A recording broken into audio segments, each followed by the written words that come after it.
What's up, Giants fans, Hub watchers, YouTube subscribers, Twitter and Instagram followers? It's Kush back at again with another Giants update video. Quickly before I start, I want to say usually the video I make the day after we play a game would be my pros and cons from the game video.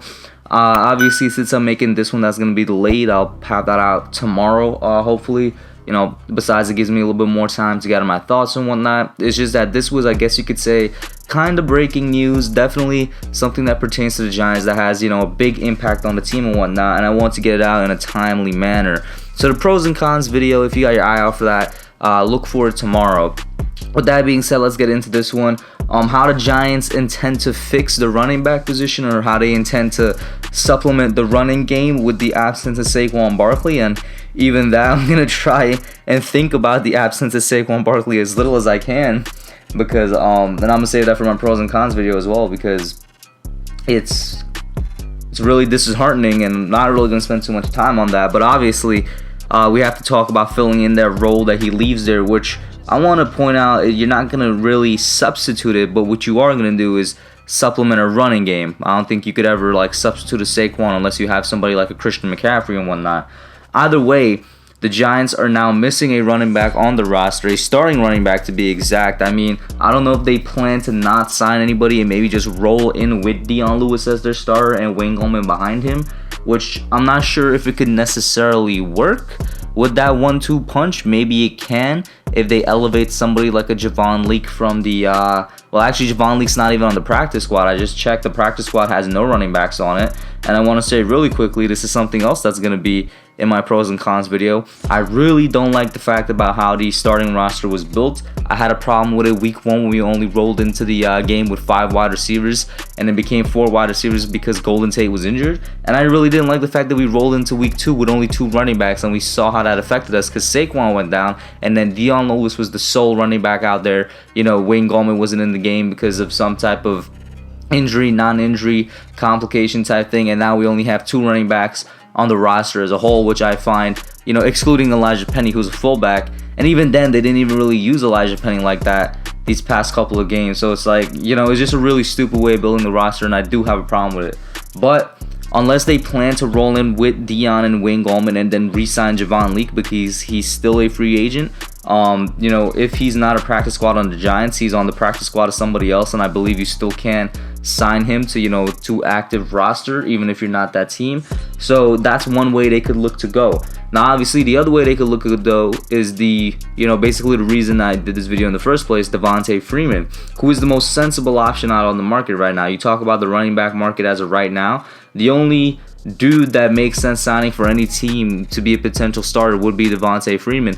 The next best man there is Marshawn Lynch, and we don't even know if Marshawn even wants to play anymore. Is he retired? Is he unretired? Who knows? And then after that, you got dudes like Jacquizz Rodgers, who was on the Bucks, Corey Clement, Wendell Smallwood, who were on the Eagles, and just a plethora of guys who you're not going to bring in to be a starter. You're not going to bring in even to be a power running game. And that's another reason Devonta Freeman makes a little bit of sense, because this offense really needs a power running back. And that's kind of what we were we were even getting on Saquon a little bit from week 1, is that he wasn't doing power running, which is what he needs to do. And we saw a little bit about that, some of that in week 2 against the Bears before he went down. So I got this article here by Big Blue View. I'm going to read it to you guys and, give my thoughts as I go along. You guys know how it goes. So first off, they start off with a tweet from Ian Rappaport. With the likely season-ending injury to Saquon Barkley, the Giants are bringing in reinforcements. Sources say they plan to visit with and work out free agent running back Devonta Freeman. The former Falcons star spent the weekend with the Eagles and should be with the Giants today. This was tweeted at 5 o'clock this morning, basically 6 o'clock this morning, so hours ago. Freeman is by far the top running back on the market, and it makes absolute sense for the Giants to bring him in for a visit and workout following the devastating injury to Saquon Barkley.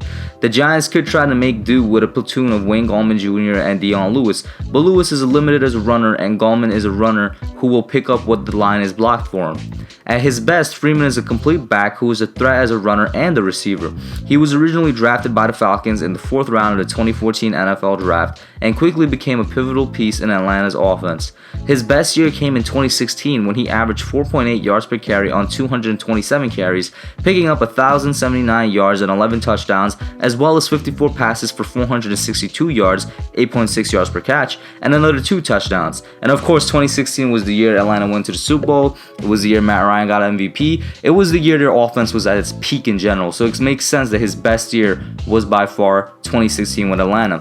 Freeman does come with some injury concern, losing his 2018 season to a sports hernia after 2 games, as well as suffering a PCL and MCL sprains in 2017 and a pedal foot sprain in 2019. So this would be a reason that the Giants may not sign him, and they may go with Lewis, Gallman, and then re-signing Javon Leake or getting some other, free agent running back. One dude I'm looking at is, I don't even know if he was picked up by anybody, whether he was drafted or, signed to a practice squad, was the guy I had mocked to the Giants a lot of times in the 7th round of this year's draft. I wanted the Giants to pick him up because I thought he was a great, small, powerful type back to have. Chris Warren of Cincinnati, if I'm remembering his name correctly. But the running back for Cincinnati, Cincinnati's college, university, whatever the name of that university, that institution is somebody I would want to pick up and look into.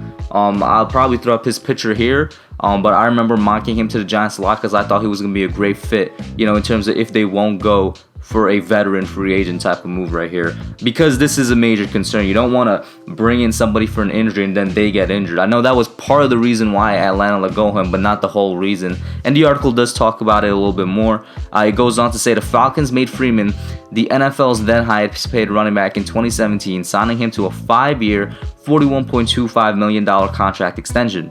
The team cut him in March of 2020 with 3 years remaining on his deal, in a move to create room under the salary cap in advance of free agency. Freeman might not be an inexpensive signing for the Giants, and at one time he said that he's willing to sit out the 2020 season and is reportedly looking for a contract in the neighborhood of $4 million for 1 year. The Giants have room to sign Freeman with approximately $15.951 million in cap space per the league's salary cap report. And shout out to Gettleman for that. I know the man's been getting rain of fire on him because of what happened the past 2 weeks, and rightfully so. Some of that, definitely he deserves it, but shout out to Gettleman and Judge for saying to themselves and deciding that they want to enter the season with at least $10 million in cap space, specifically for situations like this, because if we spent all that money or we had less, we wouldn't be able to sign anybody right now. Freeman, okay, I already read that part, my bad. However, the Philadelphia Eagles being involved complicates matters, as they have $27.45 million in cap space and are under much more pressure to win now than the Giants. I agree, but I did see a tweet saying that there was not really much contact between Freeman and the Eagles, whatever that means. If I find that tweet, I'll show you guys, but it seems like there's more of a chance he might sign with the Giants than the Eagles, because he might have more of a starting role here and might have more touches here. That's something to keep in mind. Freeman was in Philadelphia over the weekend and is expected to begin COVID-19 testing with the Giants on Monday and work out for the team on Tuesday. And then they say, stick with Big Blue View. They'll get you the update on all the Devonta Freeman and Saquon news. And yeah, Big Blue View is a great set for you guys to check out. But that's the article they have on him, very informative. And once again, Freeman is somebody that I would look to. If he could come on for, $4 million or less, I think that would be amazing. I really don't think $4 million is too much to pay this guy on a 1-year deal. Once again, we're talking at one point he was a top 10 back in the league. I don't think he's a top 10 back in the league anymore, but I definitely do think if he comes in this power running game, you give him, say, 15, 20 touches a game. Let's say you give him 15, you give 10 to Dion, 10 to Gallman, or however you want to split that. And that committee right there, I think it can do good. And that would be a nice 2-3-headed, not necessarily monster, but creature to throw against other teams. And it would definitely be a step in the direction we need to go to fix this running game in 2020 here, man. Because we need to get it done. We definitely need to get it done. I mean, even with his injuries, and with his less than stellar performance after basically the 2016 season, the only time he hasn't had 1,000 combined yards in a season was 2014, his rookie year, and 2018 when he had the major injuries.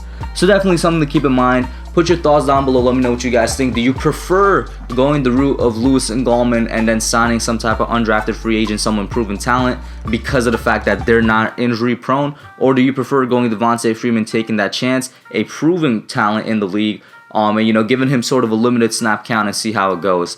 Let me know what you guys think, and I'm out.